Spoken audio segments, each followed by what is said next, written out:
I'd like to call this meeting to order of the San Bernardino Board of Trustees. And I would like to have the Pledge of Allegiance. And I would ask for volunteers, but that never works. So Frank Reyes will do it.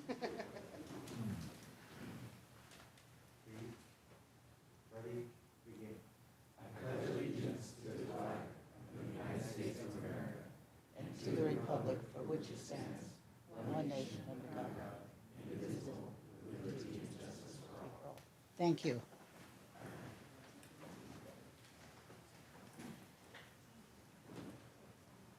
The San Bernardino Community College Board of Trustees offers an opportunity for the public to address the board on any agenda item prior to or during the board's consideration of that item. Comments must be limited to 5 minutes per speaker and 20 minutes per topic if there is more than one speaker. At the conclusion of public comment, the board may ask staff to review a matter or may ask that a matter be put on a future agenda. As a matter of law, members of the board may not discuss or take action on matters raised during public comment unless the matters are properly noticed for discussion or action in open session. Anyone who requires a disability-related modification or accommodation in order to participate in public meetings should contact the Chancellor's office at 909-388-6901 as far as advance of the board meeting as possible. And I have 2 slips for public comment. So I have Ed Gomez and Professor Cannon, and they want to speak on the honors program.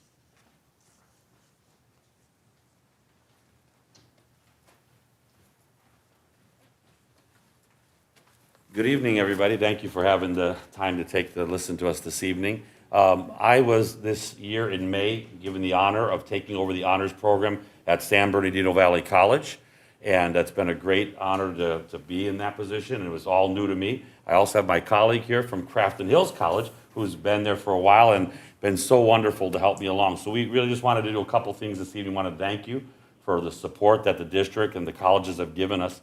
Particularly, I'd like to thank the Chancellor. Before she left, she helped me get things rolling down the road. I'd also like to thank our president over at Valley College, our vice president, Dina Humble, who's been wonderful, and a couple of our deans who are outstanding. And one of them would be, of course, the person who works directly with me, Letitia Hector, and the other one would be Marco Cota. They have done incredible jobs. We are on the road to try and building at Valley. As you probably can imagine, the COVID situation has decimated a lot of programs, and you've probably been reading way more than you need to have me talk to you about that, about what's happening at community college, and people even just generally coming in. So our program was at a very low level. But over the last 3 months, we have done a really good job with all of us in the administration and faculty to move forward on that. And we're hoping to continue to do that. And I'll talk a little bit more about that in a moment. But I'd like, if I can, Professor Canada to talk. It's okay if I take off my mask to talk? Okay, good. Wanted to make sure. As Ed said, I'm Judy Cannon. I've been the coordinator at Valley College since 2016. So I'm starting to feel now like I know a little bit about the program. And I want to tell you a little bit about our program at Valley. We have over 100 students currently in our program. Prior to the pandemic, we had about 130, so we have dropped some students during that time, like most programs have. We use a stacked system where honor students are put into a regular classroom with regular students, up to 5 honor students, and they are then, they do the work that the other students in the class do, and they do honors projects on top of that to earn their honors credit for that class. We currently have about 35 sections that are offered as honors credit for our students. Last spring, we had 39 students who completed our program, and they transferred to places like Berkeley, UCLA, UCSB, Cal State San Bernardino, UC Riverside, UCI, U of R, and Cal Poly Pomona. So we have a very successful transfer program within our honors program, and we're expecting another 40 to graduate this spring from our honors program. A couple of years ago, we completed a certification progress with UCLA to have our honors program vetted, essentially, and that should be good for us for about another 10 years, and I think Valley's going to be going through that pretty soon. So hopefully I can help out a little bit with that. We are members of 2 national honors organizations and the local Honors Transfer Council of California. The national organizations have conferences every year that are fantastic but expensive to attend. And the local conference has a research conference for our honor students. And we had at Valley 8 students apply to that this year, and that will be held in March. So we're really excited about that. Just give a lot of credit to Valley, but it's Crafton. She's at Crafton. She's doing a wonderful job with it. Yeah, and a couple things that I just we're going to come to you regularly, probably once a semester, just to kind of give you an update of what's going on, where we are, what we're doing. I'm sure that all of you know that many of the young people are going from our communities into very competitive colleges and universities. The honors program is one of the ways that they can really compete. And we're lucky that Valley College, we just got the permission to get basically a full-time counselor for 21 hours to work nothing but to do. So I wanted to thank you, because the person before was about 4 hours. And you cannot run a successful program with hundreds of students with 4 hours of counseling. It's now, so 21 hours. It's a young lady who actually was at the Inland Empire Future Leaders, and she remembered me because I spoke there, and she said, I can't believe I'm working with you now, Mr. Gomez. So it was really great to see that that's coming through the community. Anyway, long story short, her name is Andrea Rodriguez, so she wasn't able to make it because she has to work at another job to make ends meet, but she wanted me to send her regards.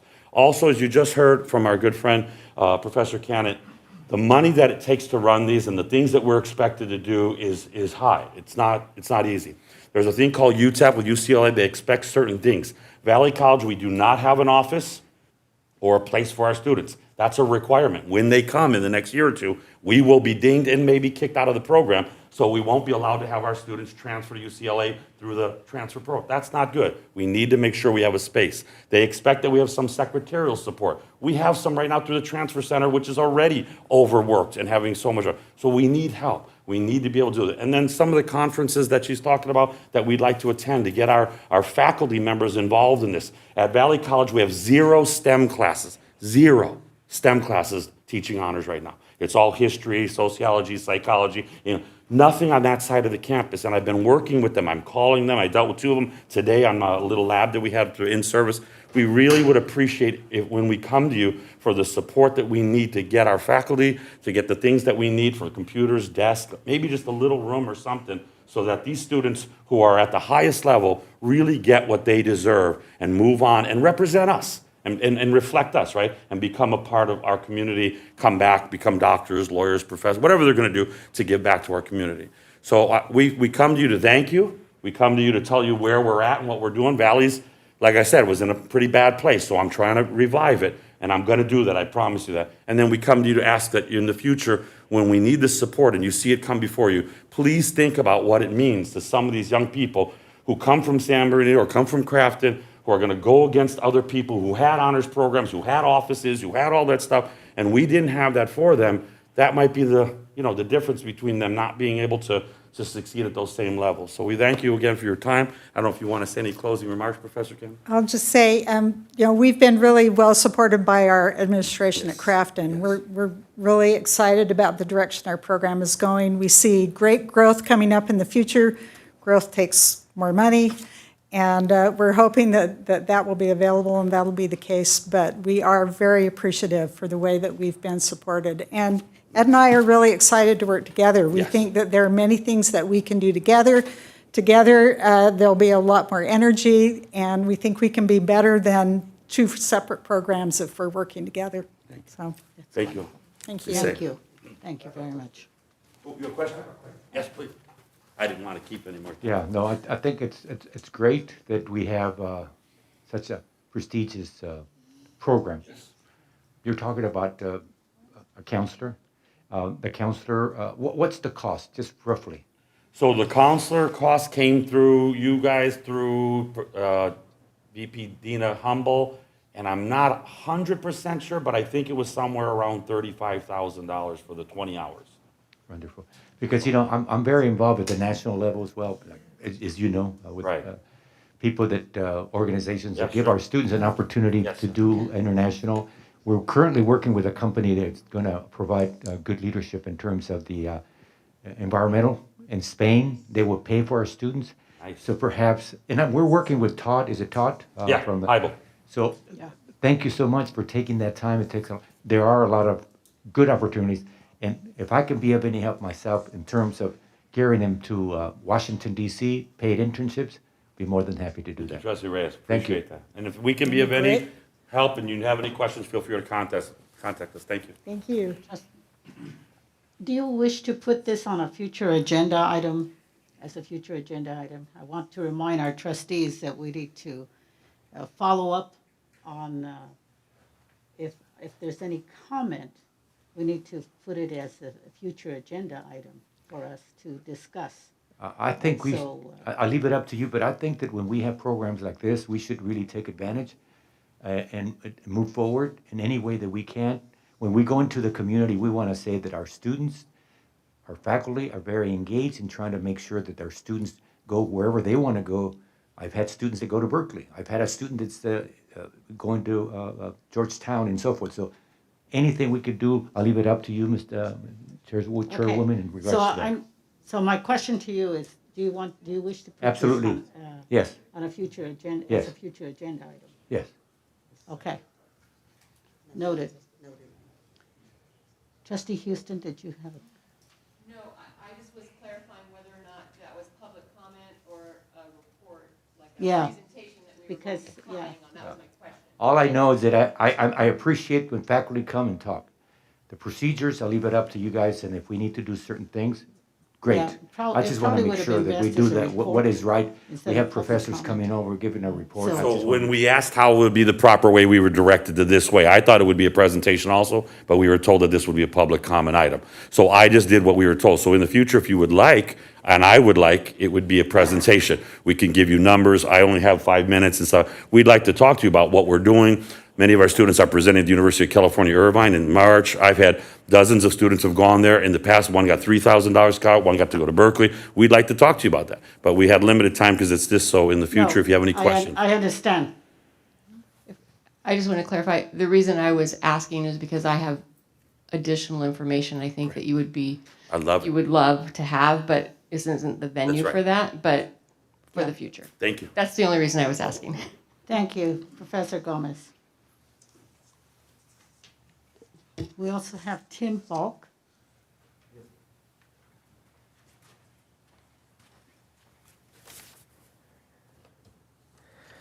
All right, just so you can hear me a little better. Thank you, members of the board, for allowing me to speak, have the opportunity to speak. In light of the Supreme Court's ruling today, blocking President Biden's unlawful mandate of the COVID vaccine, I would urge the board to vote to lift the mandate on staff and students. It's time for the district to act in accordance with the will of their constituents. It's not in line with science, nor is it in keeping with good leadership to have the mandate remain. Allow people to make decisions about their own health. Again, and I brought a printed text with the court's ruling complete. Thank you for your time and have a good day. Thank you. Can I leave this, or just here, or right here? At this time, Okay. yeah, please give it to our secretary. At this time, the next item on the agenda is a public hearing. And pursuant to Elections Code 22001, I am opening the public hearing on the proposed redistricting maps. Are there any comments on this proposal? No comments. No comments. No public comment. No, it's not a push. Then I will close the public hearing. At this time, I call for a motion or a second before any discussion on the maps. Yeah, So, if I have a motions, I'd like to move approval of Plan D. Plan B, D like dog. Plan D? Mhm. Okay. Second. Do I have a second? Second. Okay, so I have a first and a second. So let's discuss Plan D.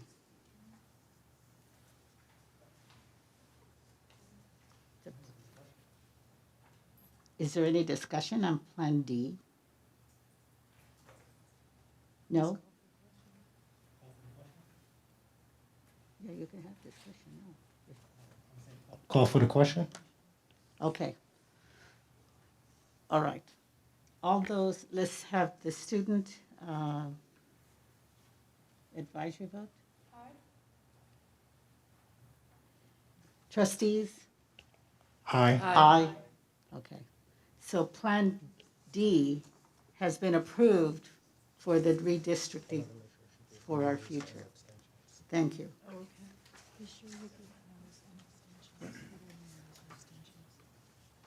There is in the board book, I think, if anybody's interested at looking at making sure that we have that particular map made public. Okay, all right.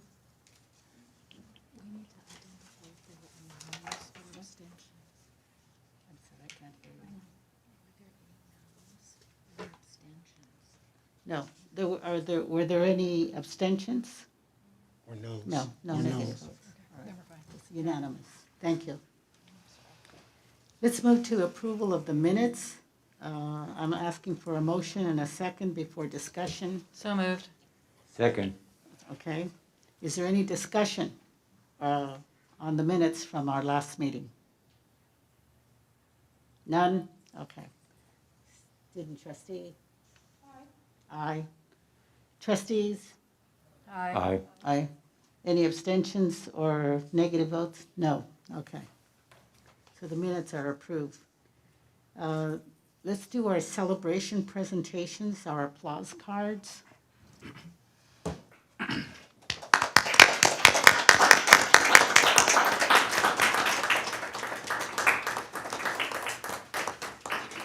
We thank all our employees for their wonderful service and those who took the time to fill out the applause cards to note that service. Thank you.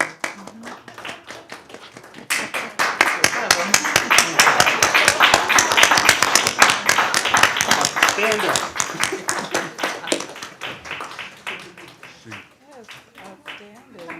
All right. Love It's been a good month. it. It has. Okay. Oh no, there's more. Oh, it keeps going up.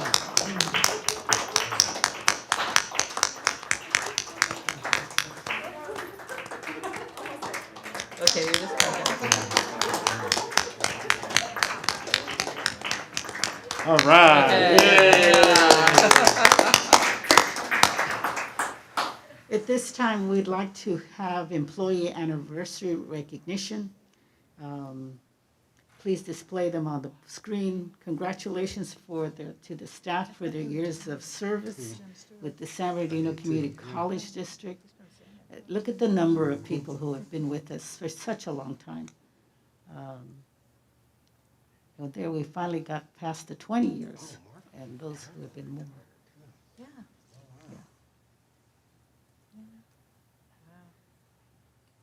Congratulations, we appreciate your service and your loyalty to this community college district.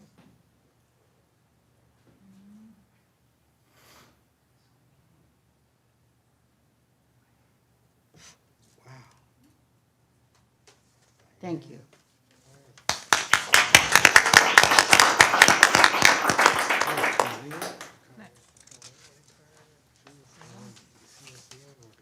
Next is our action agenda. The first item on the action agenda, I am asking for a motion and a second before we can discuss the budget calendar. I move approval. Second. All right. Any discussion? Okay. So, student trustee? Aye. Aye. Trustees? Aye. Okay, any abstentions or negative? No. All right, thank you. So it's passed. The second item is the 2022-23 state legislative and budget advocacy priorities. I'm asking for a motion and a second So before moved. discussion. Second. Okay, we have that. Is there any discussion? We're all in agreement, okay? Student trustee? Aye. Okay, trustees, Aye. Aye. any abstentions or nay votes? Okay, we'll go on.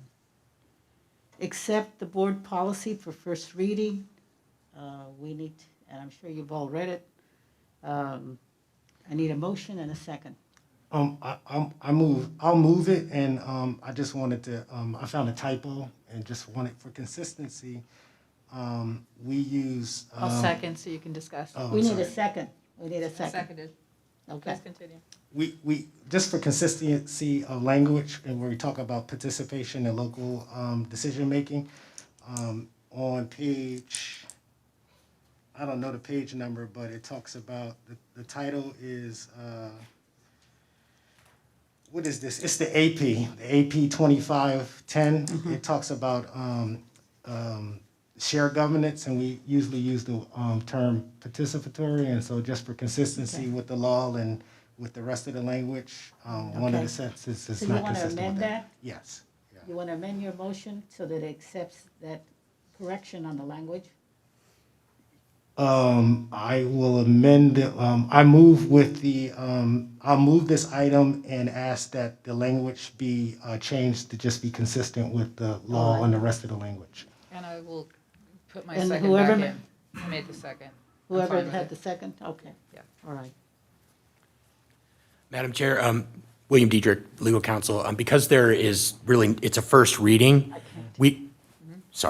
because it's a first reading, we do not need to actually vote on anything. What we can do is staff can take instruction, like from Trustee Williams, and make those corrections for the second reading. Okay, is the first all reading. right. That would be fine. So student trustee? Aye. Well, there's no Trustees? vote. There's no There's no vote. Oh, there's no vote. Oh, I'm sorry. Okay. You should have told me that. I know. It took me 2 years to figure it out. You should have told me. Just keep going. You're doing good. It takes a couple of meetings to Yeah. get the stride. About 24 So, of so them. for the second reading, we'll have that correction made, so we're consistent on the language. Okay. Approval to revise the program-wide Measure CC Construction Change Order Board Approval Process. So I'm asking for a motion and a second, so we can have discussion. So moved. Second, okay. Any discussion?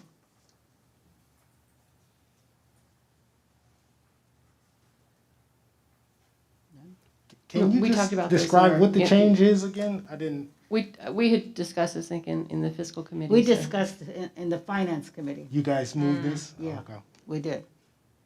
And we moved it forward from that committee Okay. for the board. It brings about consistency on how our procedures, so that it's not just on the thing on the bonds, it's on everything, Everything, okay. okay? No discussion, student trustee? Aye. Aye. Trustees? Aye. Aye. Aye. Any abstentions or negative votes? No. All right, thank you. I'd like your attention to the addendum that is a separate handout at your seat. It is an added action item to honor the life and legacy of Margaret Hill. So I'm going to turn it over to the Chancellor. Thank you, Chair Harrison. The board and the staff of the San Bernardino Community College District felt that it'd be appropriate to honor the legacy of Dr. Hill with a resolution that truly discusses her contributions not only to the community but to our district. It is in the public board documents. However, I would like to read just a few of the whereases for the record. Whereas Dr. Margaret Hill actively promoted the San Bernardino Community College District's Books Plus program, which has provided free textbooks and course materials to nearly 20,000 students at Crafton Hills College and San Bernardino College. Whereas Dr. Margaret Hill was an initiator of the San Bernardino City Unified School District's Middle College High School with San Bernardino Valley College, providing high school students a unique pathway to earn college credits. Whereas Dr. Hill was the first and only Crafton Hills College Monopoly Competition Champion, supporting the message that all should play to win using all strategies possible. Now, She was a fierce competitor. yes, she was. Now, therefore, be it resolved that the San Bernardino Community College District honors the life and the contributions of Dr. Margaret Hill, a devoted education leader and a passionate advocate for the next generation. So do we need a vote? I'll I'm move asking approval. A vote. I need a motion. I said I move approval. I made the motion. All right. Second? Okay. Chair, Any other further? just one quick comment. She died December 19th, 2021, not 2022. Yeah, okay. All right. Thank you with that correction. So noted, the correction, all right? Other discussions? Student trustee? Okay. Trustees? Aye. Aye, okay. Any abstentions or negative votes? Okay. Thank you. This will be presented and partially read at the service on January 22nd. The Chancellor and I will be there, and although we've been given only 1 minute, we think we can read fast enough to get most of it in. So, That's a long minute too. They were trying to cut it back to half a minute, but it's okay. okay. All right. The consent agenda is next. The consent agenda is expected to be routine and non-controversial. It will be acted upon by the board at one time without discussion. Any member of the board, staff, staff member or citizen may request that an item be removed for this section for discussion. Are there any items to be pulled? No? None? Okay. So then I'm asking for a motion and a second to approve the consent agenda. I move approval. Oh, go ahead. I move approval of the consent agenda. Second. All right. Any discussion? None? Okay. The student trustee? Aye. Trustees? Aye. Any abstentions or negative votes? No. Okay. So the consent agenda is approved. This must be the first time in a long time that we haven't pulled an item. This is a good way to start the new year. Thank you. Okay. I think that's, so then we have reports. And so we have the board committee reports. I understand that both committees, the legislative committee and the finance committee, did not meet. So I'm assuming that there isn't a report unless you wish to make some comment. No. Okay. Just a comment that we're preparing to see what's going to happen next year. So we're waiting to see All right. what our chancellor is going to and our governmental person is going to make the recommendations and trying to figure out what is best for our college and then take it to the next level, which is to Sacramento and Washington, D.C. We'll give All right. more detail in regards to what we need to do. Okay. The Board of Governors will meet on January 24th. The agenda has just been made live. So if you have any thoughts or comments, would love to hear your feedback. Board President Haynes appointed me to the Student Housing Committee. So there's going to be a housing committee that's going to look at how colleges can begin to build housing. And I'm hoping to be able to rely on you all for feedback and thoughts on what's possible for our region. The committee is really going to be, we'll have 9 meetings, and we'll make recommendations to the full board about whatever we come up with. I haven't seen the agendas yet, but it should be really interesting learning experience for me, and hopefully you'll engage and just represent the region and give me your thoughts about what you think is possible for the Inland Empire. Thank you. All right. Thank you. Trustee Houston. Related to that, I sit on as an executive committee member for the Inland Center for Sustainable Development, and so through that, I'm sure that we'll be able to provide you with some specific feedback. Trustee Williams. Okay, sounds good, thank you. Any other reports? No? Okay. Not necessarily a report, Madam Chair, but can I give, not necessarily legislative, but, and I don't want to steal the thunder of the Chancellor perhaps, but I was so impressed with what they put together in regards to community engagement. I don't know if this is the appropriate time to make comments in regards to that, but I've got excellent feedback that this was, especially even yesterday, I think Stephanie and I were part of that. The information we got from leaders were very, very good in terms of what we've worked on in regards to the goals and procedures and missions and all that. Mm-hmm. I think this was extremely important because they felt that they were engaged with us. Good. And that is a tremendous opportunity for them to, I mean, we had mayors and we had different individuals that, city council people and all that, so. This was a Zoom? Yes, I was really impressed with that. And then, of course, for us, we had another one that I was part of, that Joseph was sick. I didn't know that he had been ill, but Yeah. we had one at Valley College, and that was also very, very good. Well, I'm glad to hear them, Yeah. because I know a couple got canceled because of the COVID, the in-person ones. So if we got some more feedback, and I'm sure some others are planned in the future, so we Right, can get more. and you know, Stacy did a good job, and the other people are taking notes, because that's really important. Our feedback to them in terms of the recommendations, suggestions that were made. Diana did a real good job in making them feel real comfortable. This is your community college. We're here to listen. We're not here to talk, meaning our part. So Good. they felt real Good. comfortable. So I want to compliment our leadership and presenting this in a very positive way. Anybody else wish to make a comment? I attended Stephanie, yesterday's. Oh, he's- go ahead, Stephanie. Go. I attended yesterday's virtual session and was also pleased with just the feedback and you know what I heard from folks like Dr. Hart and Dr. Morales, and just continuing to remind leaders that we're the San Bernardino Community College District.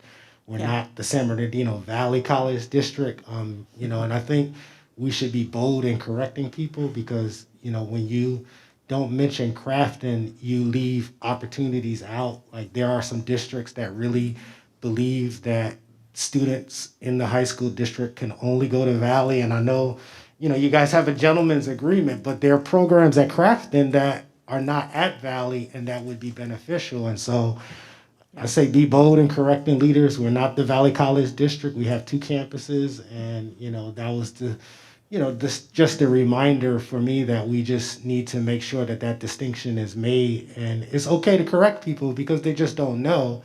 And again, you lose opportunities when you don't promote the work over at Crafton, just like how we do at Valley. Because Valley's been around for so long that that's the place that people that come from San Bernardino or work in San Bernardino, that's the place that they know.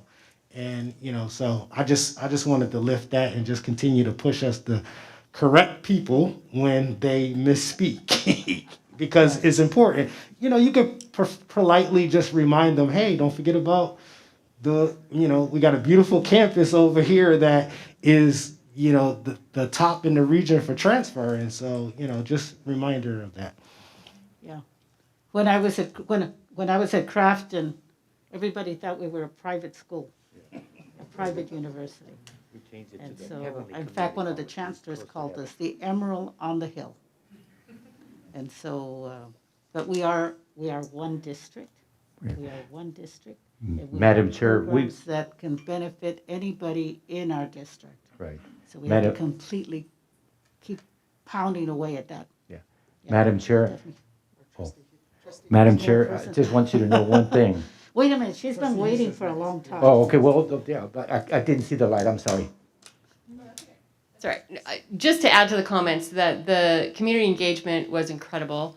With all that's happening right now, for people to take the time to come and participate and really engage and give authentic, thoughtful, really intentional comments it was just really, it just gave me so much hope. And so when there's so much just heaviness in the air, it was nice to be part of that and nice to hear that. And I think that our entire region has such a strong future ahead because we are coming together. We have been coming together, and it was just really illuminated through those meetings. So I really appreciated being part of that. And then I don't know if I may, just in front of you, you have the San Bernardino Regional Emergency Training Center. They came and presented a few months ago and provided calendars, but they were 2021 calendars, and I think it was October. And so happy to report to you that we do have 2022 calendars. So everybody loves a firefighter calendar. And so all of the trustees have that. So hopefully you'll enjoy that. We did meet this month. We are continuing with our strategic planning as was presented when in October when they came and gave us a formal presentation. We're moving through processes of updating our joint powers agreement and all of that. So lots of great conversation and lots of great partnership in that. Obviously, our airport has changed over the last 20 years, and our footprint remains the same, and the partnership remains as strong as ever. So thank you. Good. Can Excellent. I say one more thing? Like if we could also just talk about and find ways for the trustees in our job description, it talks about us promoting the district, finding ways for us to promote these kind of programs, and just because some people just didn't know about some programs, and just it's a small thing for us, but like if we could just find ways that trustees could highlight and promote programs. So if we have access to digital assets, or I don't know if there's brochures. I don't know if you guys want paper, but just think about our role in the promotion of the district and what can we do to help with getting the word out about programs that you want to highlight. You can have themes for the month and push them to us, and just, we come in contact with lots of people, and so it just would be good to be able to have that. I think one of the things that should be a topic, because that's a valuable topic, is for our retreat. We need to, and we are working. We're not quite started yet, but the Vice Chancellor Torres and I are working at putting together all the talking points that we need to put up forth, because we get asked. You're absolutely right. We get asked to do many public presentations, and we get asked to do, whether it's Zoom or in person, we get asked to make comments. And so we need to make sure that our presentation is factual and that we promote our district. We are a district. That's who we are. I have a comment in any- regards to that. okay. Yeah, our community engagements was so effective that rumors have it that, when we go to Disneyland, we always say the happiest place on earth. Our community college district is now considered the second happiest place on earth. And we're actually moving up, because when you go to Disneyland and you buy a hot dog, it's like $200. And when they go to a community college, the San Bernardino Community College District, they only pay $48. So I'm telling people, we're moving up. The ranking, we're second. I think we're moving up. And Disneyland is coming down. Be careful, because we're going to have to raise prices if you're going to compare us to Disneyland. All right. The Chancellor's report, Madam Chancellor. Thank you. Well, welcome back, everyone, for the new semester. I hope everyone took a little bit of time for themselves over the holidays.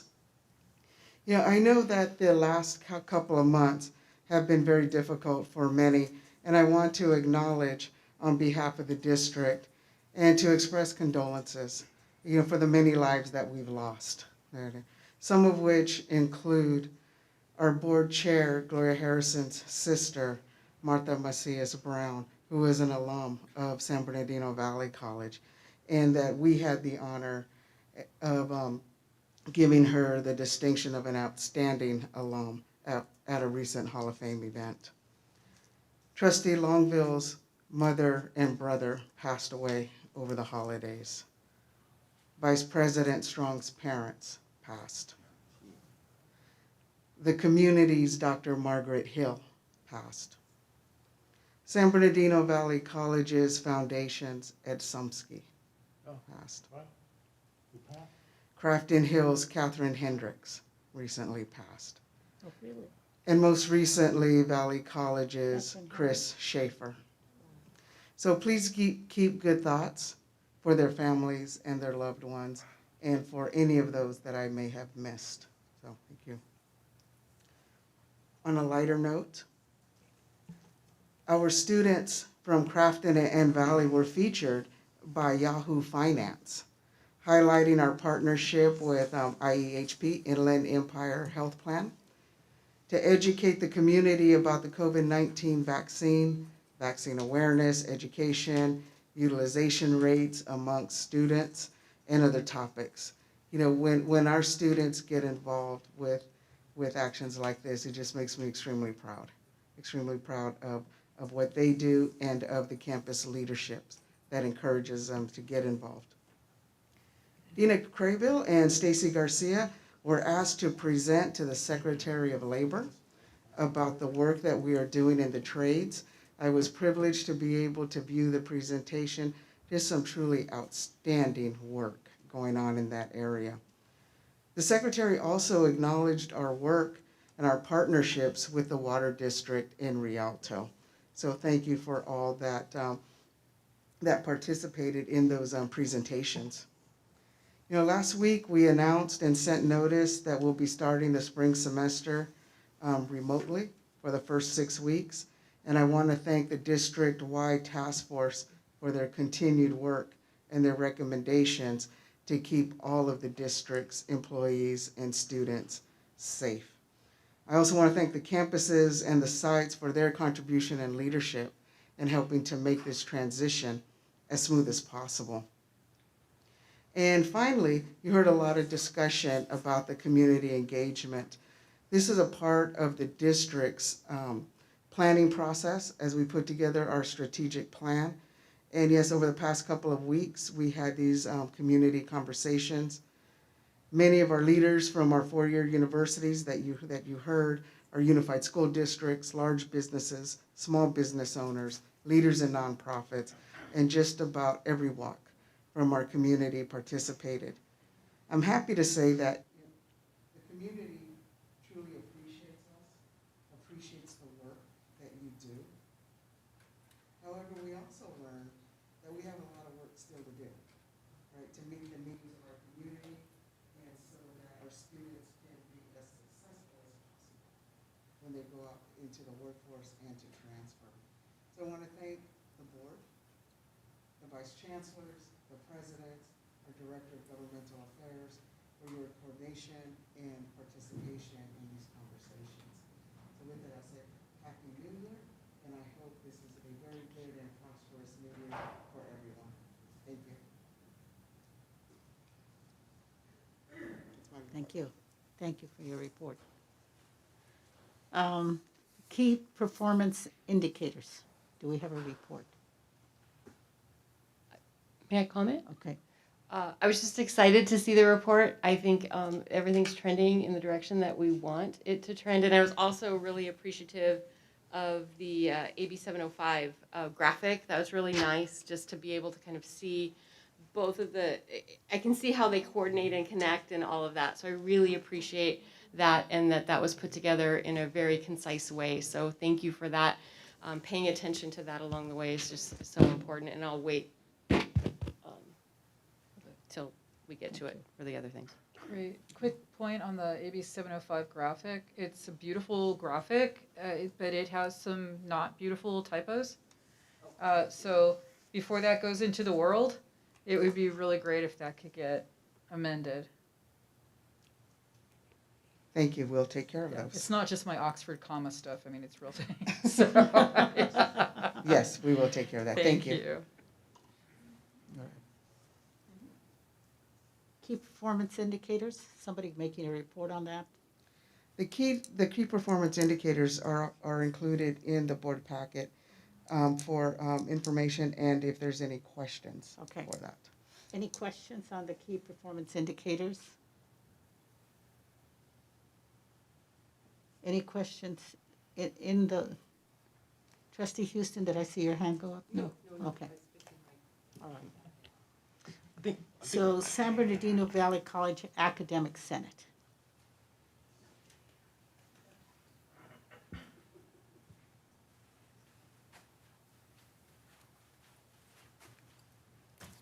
All right. Hold on. Get my notes. All right. Am I good with mask on or mask off? Either way? It's up to you. Okay, as long as you can hear me. Yes. Yeah, and there you can. So, good evening or afternoon at this point. I'm excited to be here. We're certainly here under certain different circumstances, I think, than we had predicted. So I will start with that. Clearly, our decision, I say our decision, the district's decision, I should say, which I supported, to move to fully online in this current environment has sent faculty into a bit of a rebound, feeling a little deja vu. Here we go again. The message has been that we've been here before, and we're still standing, and we've done well, but we should learn from our lessons, learn what we could have done better, and take those forward with us. And so that's kind of been the message, is that we've done this before, don't panic. And let's reflect on some of the things that we may have wanted to do better in the last round and try to implement those. So I appreciate that positive message that's going out to our campus and to our faculty. At the same time, I do want to recognize that we don't want to have, I don't want to trigger anybody, but positive, where it's just too positive, right? Like, it's all going to be okay. Positive toxicity, that's the word I was thinking. We don't want to go to that extent, right? We need to be positive and we need to lead with that, but also recognizing and empathizing that no matter the fact that we've been here before and we've been successful, it's still a lift. It's still a bit of a work to be done. That being said, I think we've worked really hard at San Bernardino Valley College campus this week. I think we were just really poised already to provide great support, and it just dovetailed into what we were now facing. So we didn't have a lot of changes to our opening week, but this opening week, and I say opening week, our first day with full-time faculty was today. Our adjunct faculty orientation was yesterday. And we had a wonderful, wonderful all-faculty discussion today on continuous improvement for the campus. And it was led by three of our faculty members, Mary Copeland, who was our current chair of curriculum, as well as Bethany Tasaka, who is our current outcomes faculty lead, as well as Celia, who is our current program review lead and accreditation lead as well. And it really focused on what faculty can do, where their responsibilities lie in terms of curriculum, and how that leads into program review, the assessment process, how that connects to our students, and why we should be so engaged in that process. And I really appreciate that it wasn't just a presentation about telling us what to do as faculty, like, you need to do this, but it was giving examples of how it connects for students, how it improves the educational system and environment for our students and supports them in an equitable, inclusive, and welcoming way. So I just want to recognize that it was just, I left it, I got to do the introduction and closing, but I left very inspired. So the other significant session we had was looking at our AP 7210 and 7210A, which is particularly also looking at our adjunct hiring process for faculty and really, really working hard to make sure we have faculty input on that. So we utilize some of our day-to-day to do that, and I want to appreciate and recognize how well we're working with HR and appreciate their patience with us as we make sure it goes through process. So. Looking forward to tomorrow's presentation, which is our, of course, we'll focus a little bit on our 95th year at San Bernardino Valley College. So looking forward to hearing some success stories and some positive things and what we've done in the past, and to celebrate being here for 95 years. In terms of this pivot that we've had going online, I just wanted to also recognize some things that we're doing to try to support faculty. We have set up twice a week, twice a week sessions for the distance education faculty leads to have open hours for our faculty to support them with whatever andragogical questions they might have in terms of moving back to online, how to engage your students, how to retain them. And we have also coordinated with the district distance education staff, and they will be holding open hours as well and appointments throughout. So we feel like we have a pretty solid plan to support faculty in that way. And of course, we're always available any time of the day pretty much if they need it as well. So I just kind of wanted to share that we are looking at how to support them. Faculty's voice so far, it's been only a couple of days, but I think that's the last thing that I can share with you is that, at least from our campus, I think the response so far has been overall understanding. One of the challenges that we're facing is that some of our lab classes, or some of those sections that, not just in the sciences, but also in our arts, that have those lab sections or those hands-on components that absolutely really have to be done in person to be successful and effective. They're really struggling a little bit. They took it a little hard. And so their hope is that they'll be able to maybe see the numbers change quickly, and I don't know, we'll see what happens, but they're the ones that have probably taken it pretty hard. And so some faculty are expressing that why 6 weeks and why did we react? So there's a little bit of a sense of it was maybe a knee-jerk reaction. I think we in this room maybe know a little bit more that it wasn't knee-jerk reaction.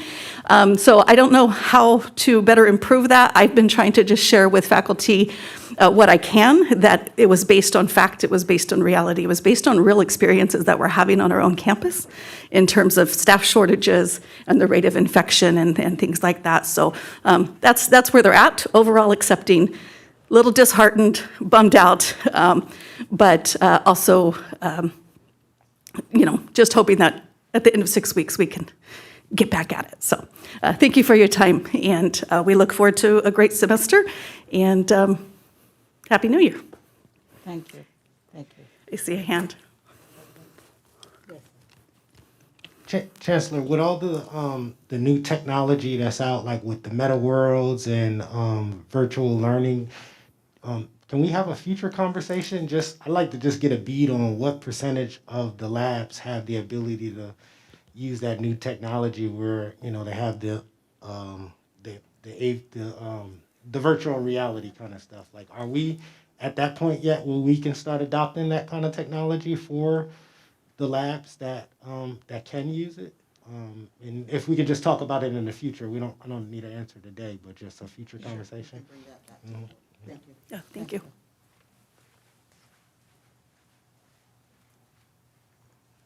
San Bernardino Valley College Classified Senate. No report, okay. San Bernardino Valley College Associated Students. Crafton Hills Academic Senate.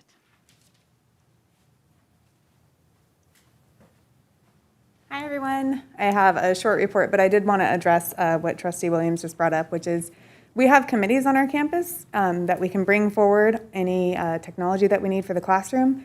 And when we show the technology and show how it would benefit students, we have been very well supported by administration in purchasing and implementing that technology. So we do have pathways on campuses to make sure that we're keeping up to date. Okay, so we just had our first day back. We had some excellent time. I wanted to thank President Horan and everyone else who worked to make sure that we would have time today to either reorganize our classes or scream into a pillow for an hour and a half. I went with option B, and it helped. So thank you very much for that time. I also want to thank whoever organized our presentation on decentering whiteness that we gave to full-time faculty. It was extremely useful. It gave us a way to reflect on how our teaching practices, especially the long-standing ones, are negatively affecting our Black and Latinx students. And it gave us ways to evaluate our own classrooms. We went over the statewide budget at our all-faculty meeting, and we're very excited to see $100 million in ongoing funding for full-time faculty. $30 million for mental health. We're very excited to see how our district will implement that so that our students can get that mental health support on campus that they really need. And then finally, the $100 million dedicated to student recruitment and retention. We're excited to see how faculty can take a lead in that area. We wanted to thank Kashonda Harris for her amazing job in organizing our in-service days, and Brianna Andrews for running a safe space training tomorrow that we can all attend. And that's it. Thank you. Thank you. Crafton Hills Classified Senate. Crafton Hills, I'm sorry. Crafton Hills Associated Students. CSCA.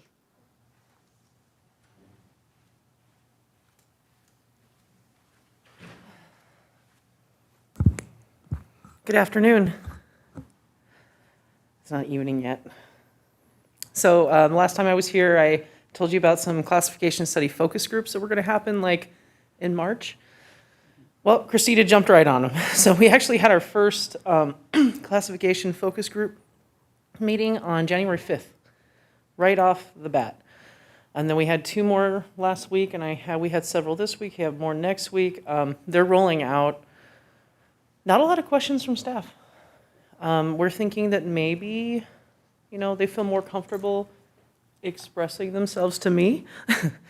So what we're going to thinking is for the future meetings that we're going to ask people if they have questions to just send them to us if they don't want to say it in front of Christina. I know she's incredibly intimidating. I didn't think about it at first, but there's a title. HR is very scary. It can be, so maybe people are unwilling to say anything. So we're going to work a little bit harder on that. We are almost done with our contract negotiations. We have 1 item left. Money. Isn't that always the case? We are waiting on a counter to our proposal for COLA for this fiscal year. Just some facts. Not only did our district receive a 5+% COLA this fiscal year, it looks like the governor just proposed another 5+% COLA for the next fiscal year with another hold harmless extension at the same time where the district has a 25+% surplus. So I just wanted to put that out there. At that same time, the industry is fighting for staff everywhere. The McDonald's from down my street is offering $16 an hour. Thankfully, I think the floor for classified staff is $18, but the manager at McDonald's is $18 an hour. So we're creeping up. I don't know how long this is going to stay. We had, I think it was 7% inflation last month. But inflation is real and it's happening. The other thing that's happening is people are finding jobs other places. Industry is offering bonuses. I know that we've lost many recruitments over the last, I'm sure Christina will tell you all about it. We can't hire people. Even though we just finished a classification study, I know that the numbers haven't been updated yet, so maybe they don't know that pay has increased to get those pools. But my fear is that it's the moment that we're ready to be competitive, we're not going to be competitive anymore. So the reason why we're fighting for this is because we would like to have all of our staff here for when we all return so that we could all be here for our students and we can give them the education that they deserve. And we don't want to be the last institution that gets a teacher or a staff person. We want to be the first. So that's my ask. That's what our union's asking for. The other thing is we did lose someone important to us at Valley College. You may have met him on a very controversial day. September 23rd, he was one of the fine gentlemen that were in the audience expressing their opinions about the vaccine mandate. Chris Schaefer was a great guy, a little intimidating, and I had to fight with him. Just put your mask on, just up here, it's fine. He touched, as a painter at Valley College, and I believe he was at Crafton. I think I saw that. So he probably painted every building except for the new ones, of course, over at Crafton. I was speaking to a staff the other day, talking about Chris and the work that he did on the planetarium. It's hit the maintenance and operations department at Valley pretty hard. And I just want to thank the district for coming out and addressing those staff individually and making sure that they know that you care and that you recognize that this is a very difficult moment. I know we've lost a lot of people, but I wanted to speak to Chris. Thank you. Thank you. CTA.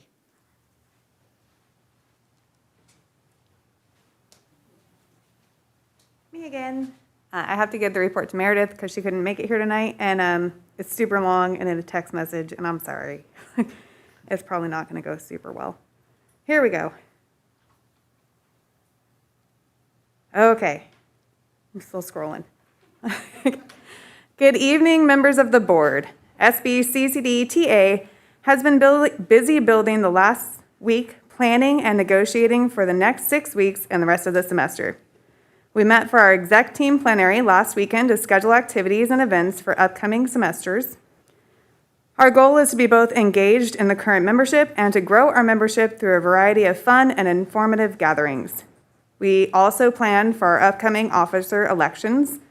The president, both VPs, secretary, and treasurer are all up for re-election, and most of the faculty currently serving in those roles are at the end of their term limit. We will be working diligently to bring new officers that will continue the important work of the union.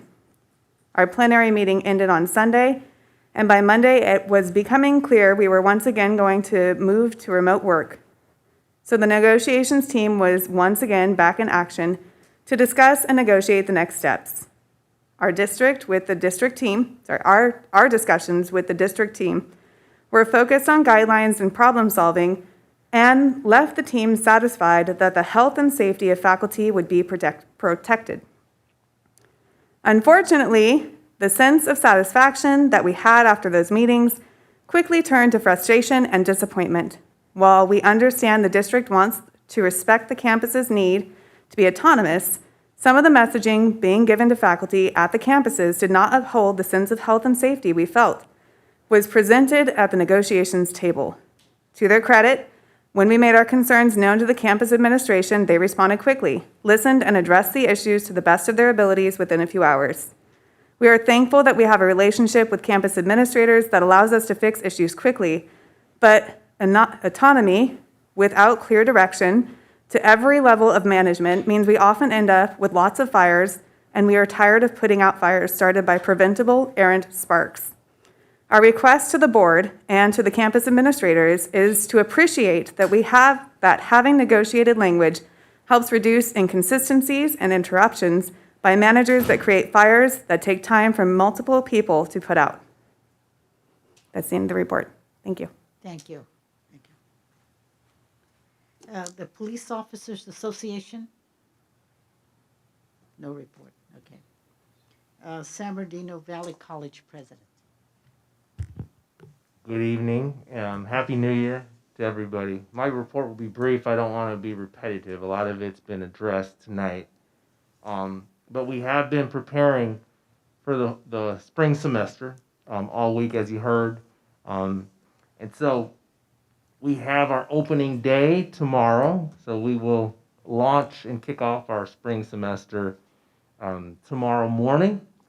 And I guess the comment I would like to make is just to acknowledge the campus, the district, for the flexibility. Just to see our faculty, our staff respond to the changes that have occurred has been very heartening. And I also would like to thank Christina, Chancellor Rodriguez, for coming out to Valley College and being available for our facilities team. It meant a lot to them.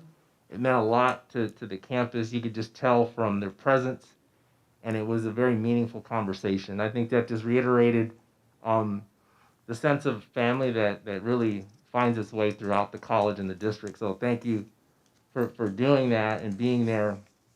And just thank you in general to our campus for preparing for the semester and doing the things in the best of our ability to make sure we have a safe space for our students, for our faculty, staff, administrators, so we can get to the work of supporting the students towards their goals. So that's really all I wanted to say this evening, and just Happy New Year, and we look forward to a successful spring 2022.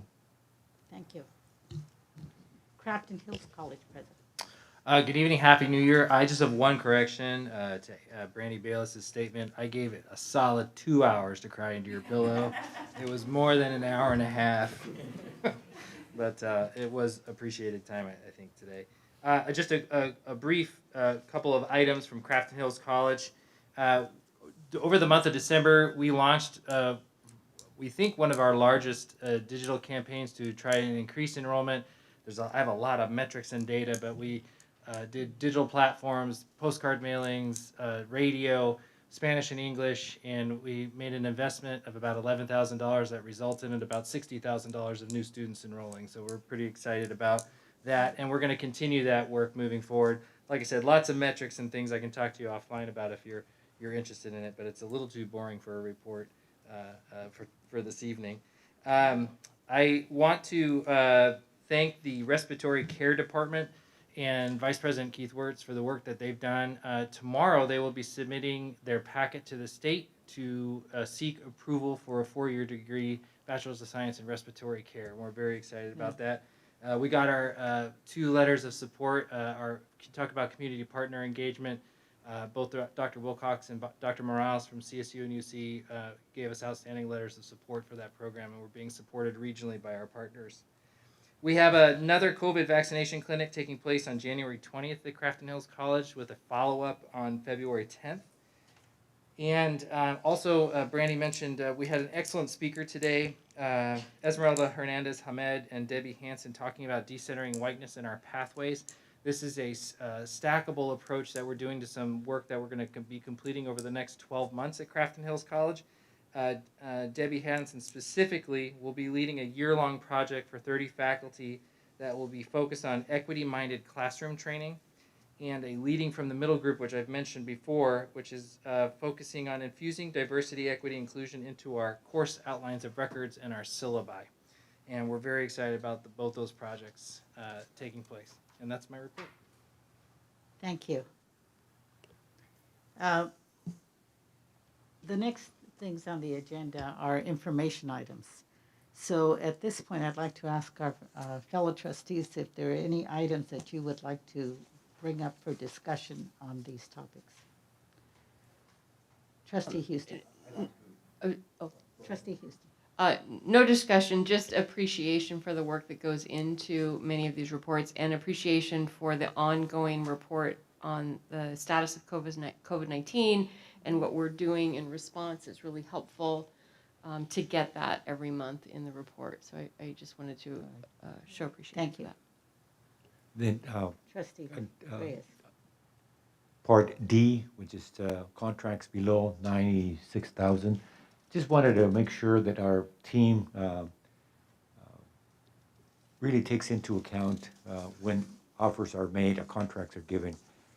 Again, I have local vendors, well qualified, should be given an priority whenever it's possible. I mean, there's a lot of factors that are involved, but some of us have been here for a long time where we had community people coming in and very angry for not doing the right thing. So, you know, and everything taken into account, let's award it to local people if we can. Because those are the comments that I get, and I'm sure that even Joseph goes out there and sometimes we're in the same circles, gets the same question. So we're trying to do the best to hire the best. So I want to thank the leadership and recognizing whether it be Vice Chancellor Torres, who's basically involved with perhaps some of this, and his committee. So thank you so much.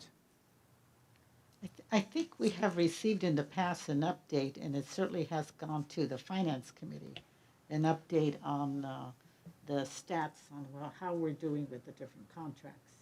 And I know that we have asked several times as to what kinds of things have kept us from awarding contracts to certain local contractors. And so we've tried, I know that there are sessions that have been, where people have been invited so that they can put together a proposal that is, that has merit for consideration. And that's one of the things that we have seen in the past, is that sometimes the presentation of what they want to put forth has not been good. I have to say that, because they don't know how to put it together. And so those sessions that our people are putting together to help them make a proposal that is viable and that is clear has been, I think, pretty successful. But we do need to make sure that we get updates on it. And it seems to me that we just got an update in December. But no, at our is last it meeting for the Finance Committee. no? But no, is it correct that report that we get, that report only applies to Measure CC? It doesn't like include UCAP and all of the contracts that are below the 90,000, right? It's I not, don't because the local remember. hire policy is not a district-wide. We don't do it with everything. We only just do it with the bond, right? No, I thought we do it for everything. Could I have Vice Chancellor Torres address that? We have a board policy and administrative procedure that we always give extra points to local vendors regardless of the contract. Our BP 6610 is specifically for bond measure, which is for construction projects as well. But we do it for all. But the report we get is only for the bond. It doesn't tell us about all district spending. It does not. It only covers Measure CC. Yeah, so like That I is think correct. what you're suggesting is an expansion of the report to cover. Because like what Trustee Reyes is talking Yeah. about is not included in the report. Yeah, we could do that. We could do that. The report could expand to that. Yeah. But I do know when people approach me, because some of us are more approachable than others, right? And so it's because they've known us since elementary school. You're my friends from kindergarten. And so they want to know why their proposal was not accepted. Yeah. And so, and it's difficult to say to them, your proposal was not put together, was not clear. Yeah. And so if we can give them that assistance, Yeah. we can give them that assistance. It's a learning, it's part of our educational mission. Yeah. Not only the students who are in our classrooms, Yeah. but also the community. And so this is an excellent way, the workshops that we have to help them put together a good proposal is another way of educating our community. But are we still doing the contractor assistance workshop? I thought that was just a one-time thing when Francis was around. That hasn't continued, has it? Meeting with the contractors. The capacity building workshops. So what we do outreach every single month. We have sessions with every contractor, and after every major RFP as well, we also have debriefing with whoever wants to attend those meetings. If there's a potential contractor that wants to have one-on-one with our team is very willing, and they have done it in the past when they give specific feedback to them. They actually also do general presentations as to why certain people didn't get the points that they got without naming the specific vendor. So we try to give feedback as much as possible. We want to be more than successful in our local hires. We want to exceed the 50%, which we are exceeding at the moment. Yeah, we are It's exceeding. extremely important for us as staff to make sure that we meet your goals that you have for us. So we're doing everything possible to make sure that they're successful and we continue to have the money stay in our communities. But just piggybacking on the comments that Trustee Reyes was making, is what you're describing only available to the construction contractors, or like these folks that do, below 96,000, they're getting that level of assistance too, or is it just for the construction? So we are not being as proactive with the under 96,000. We are being more proactive in the construction projects. Yeah. You are correct. Yeah. That is something that we can definitely improve on. Yeah, so as you think about the report that we put out on the district's economic impact, like looping or including this, it just adds to the story that we get to go out and talk to, like, because the economic impact is technically would be greater, because it seems like we've only focused on Measure CC, but if we talk about all the other spending that we do, all the other opportunities that are available, like that's a bigger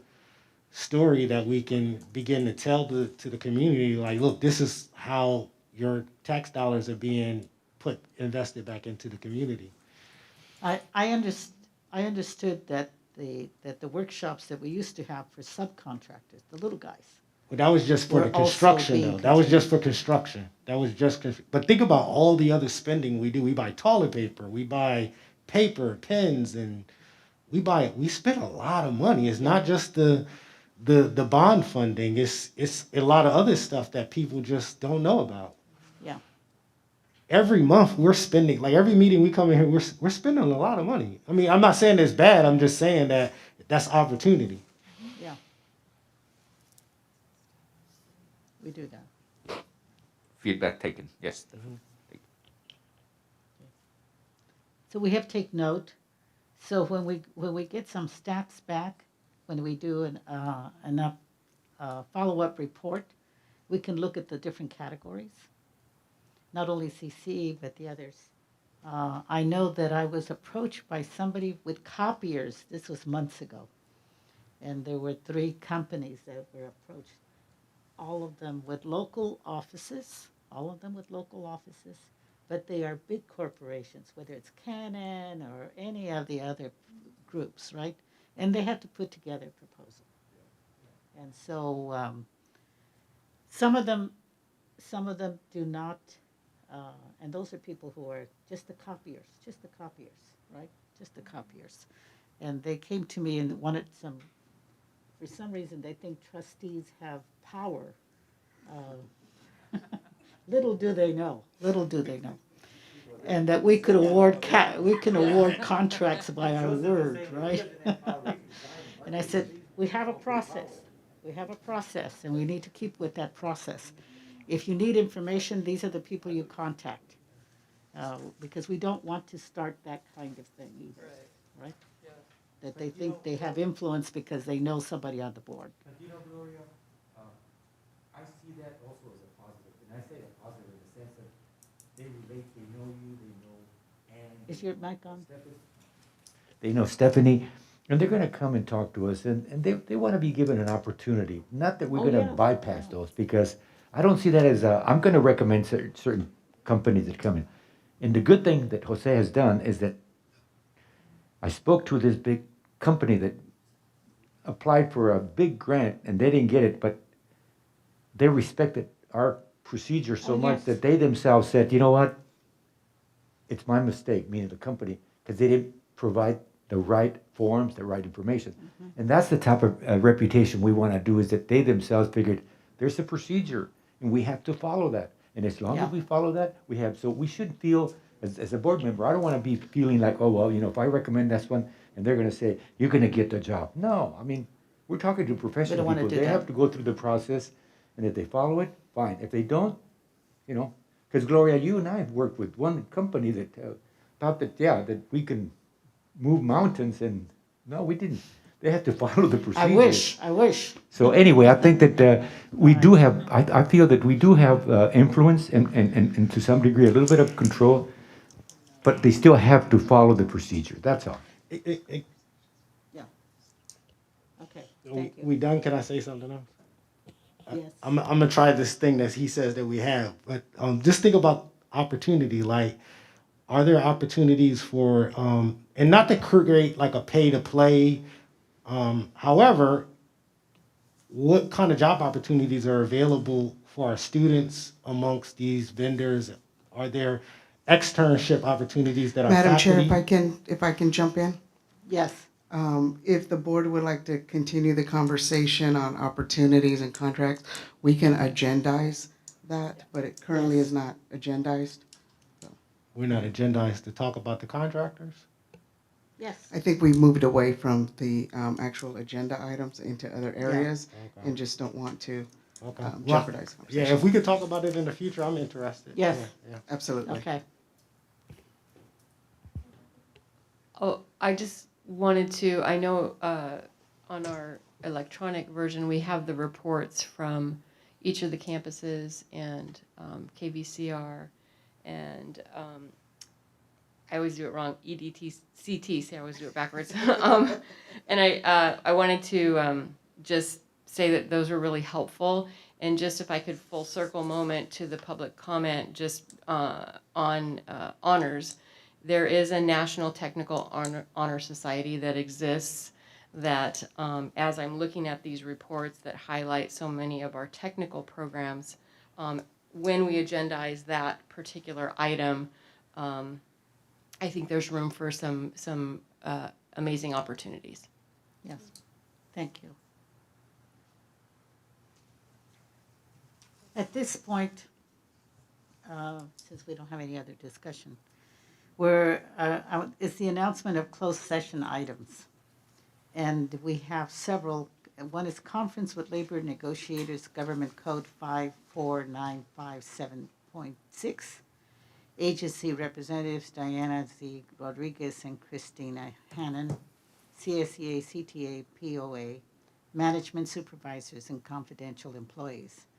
B is public employee discipline, dismissal, release, or non-reemployment, Government Code 54957, one case. C is conference with legal counsel, anticipated litigation, Government Code 54956.9. D2, one case. D, conference with legal counsel, existing litigation, Government Code 54956.9. E3, or D1, and that's one case. Liability claims, claimant, California School Employees Association, CSEA. Agency claimed against San Bernardino Community College District, and there's one case in that. So at this time, I'm asking for public comment on closed session items. And I don't think we have any. Is that correct? That's correct. Okay. So at this point, I'm going to close the public section or put it in recess, and then we will convene closed session.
Okay.